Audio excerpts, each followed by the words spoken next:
Berita Sumsel 24 jam hari ini.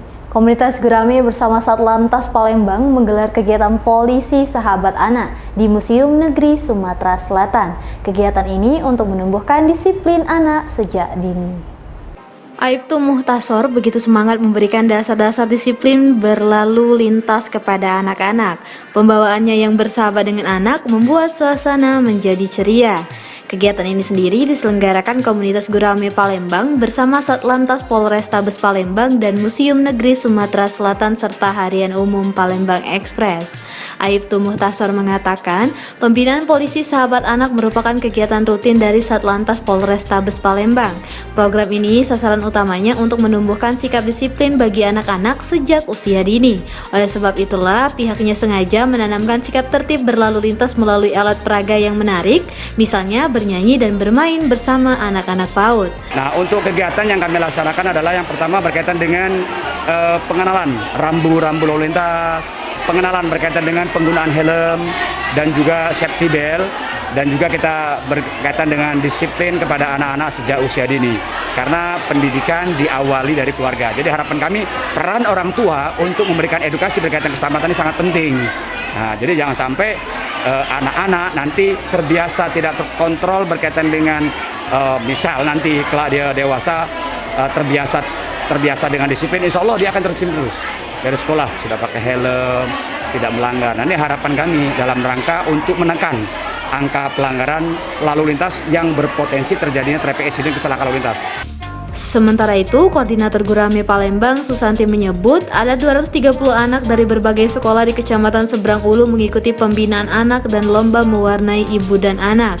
Kegiatan ini bertujuan untuk menanamkan budaya disiplin yang harus dimulai sejak usia dini. Kegiatan ini memegang tema mencintai museum negeri dan disiplin berlalu lintas. Ada 230 peserta. Rinciannya pertama kita melakukan pembinaan dulu, pembinaan polisi anak, sahabat anak bersama Bapak Muhtasor dan ibu-ibu Polwan. Setelah itu kita mengajak anak-anak lomba mewarnai ibu dan anak. Jadi kreativitas ibu juga di sini dituangkan. Gurame itu sebenarnya komunitas, Pak ya. Jadi siapapun yang mau bergabung boleh. Benar. Ya, kalau untuk di Palembang, Ibu Santi selaku koordinator utamanya yang dipercaya dari Konder Pusat. Jadi siapapun boleh bergabung di sini. Di dalamnya ada guru PAUD, ada guru TK, RH, semua boleh bersama. Reporter Sri Depi, juru kamera Ki Agus Yahya, palpres.com. Pemirsa, memasuki awal 2022, potensi terjadinya bencana alam di Kabupaten Lahat terbilang tinggi. Soalnya, pada Januari hingga Februari diprediksi merupakan puncak curah hujan, sehingga bencana alam tanah longsor dan banjir akan rawan terjadi. Bencana banjir dan tanah longsor berpotensi terjadi di Kabupaten Lahat khususnya pada awal 2022, mulai Januari hingga Februari. Pasalnya, menurut data Badan Meteorologi, Klimatologi, dan Geofisika, puncak musim hujan terjadi pada Februari 2022. Menurut Kepala BPBD Kabupaten Lahat Ali Apandi, sesuai data dari BMKG, pada Februari 2022 akan terjadi curah hujan tinggi di Kabupaten Lahat. Kondisi itu menyebabkan beberapa kawasan perbukitan.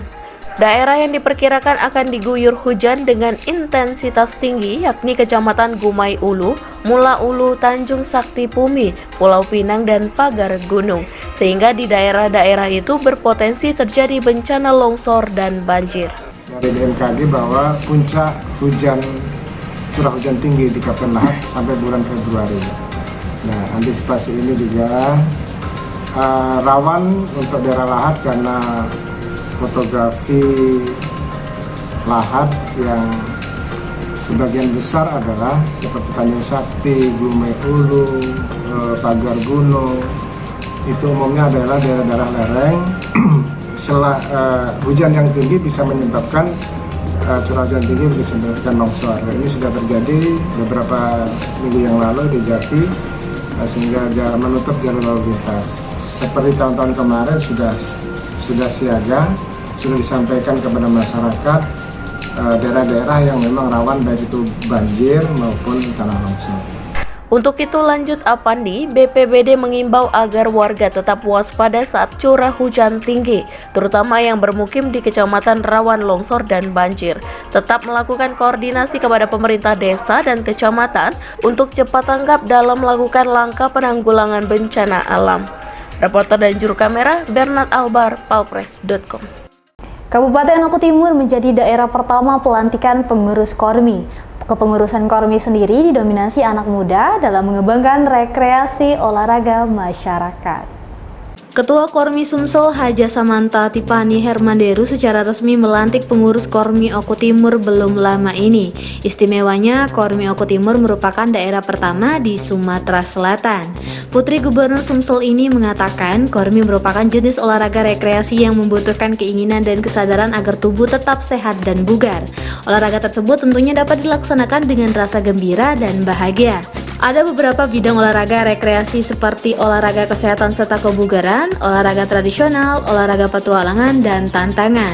Sementara Bupati Oku Timur Haji Lanusin mengatakan kehadiran Kormi sebagai induk organisasi olahraga rekreasi dan kemasyarakatan, kehadiran Kormi diharapkan dapat menjalin kerjasama dan sinergitas dengan pemerintah daerah. Ketua Kormi Oku Timur Dwi Sepa Prasetyo mengaku bahagia Oku Timur menjadi daerah pertama yang dilantik untuk pengurus Kormi kabupaten kota. Ia mengaku hampir 85% pengurus didominasi anak muda. Kehadiran anak muda ini diharapkan bisa menghasilkan program kerja berkualitas.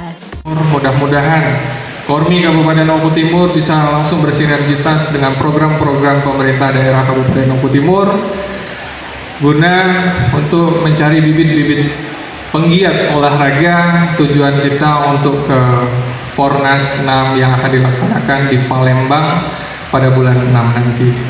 Dalam waktu dekat ini, program yang ingin kita jalankan adalah untuk membentuk induk-induk organisasi yang ada di Kabupaten Oku Timur, yang ada di provinsi juga, yang bisa dihantarkan untuk ke Oku Timur untuk dibentuk organisasi-organisasi di bawah naungan Kormi.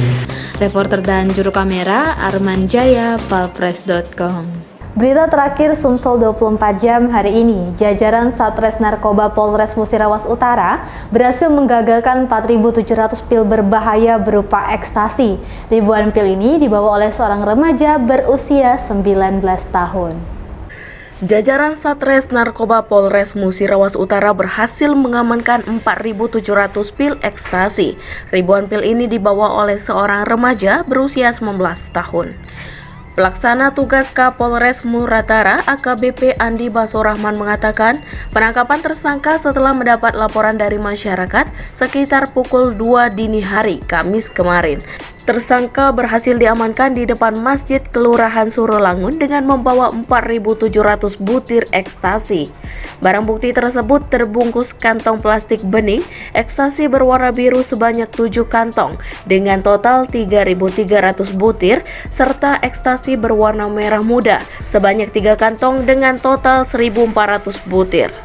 Ekstasi ini berasal dari Pekanbaru dengan target edar di wilayah Muratara. PSK ini atas nama saudara FA yang kita amankan di wilayah Kelurahan Surolangun, daerah Rawasumbu, depan pabrik PT Kirana pada pukul 2 dini hari tanggal 10 Februari 2022.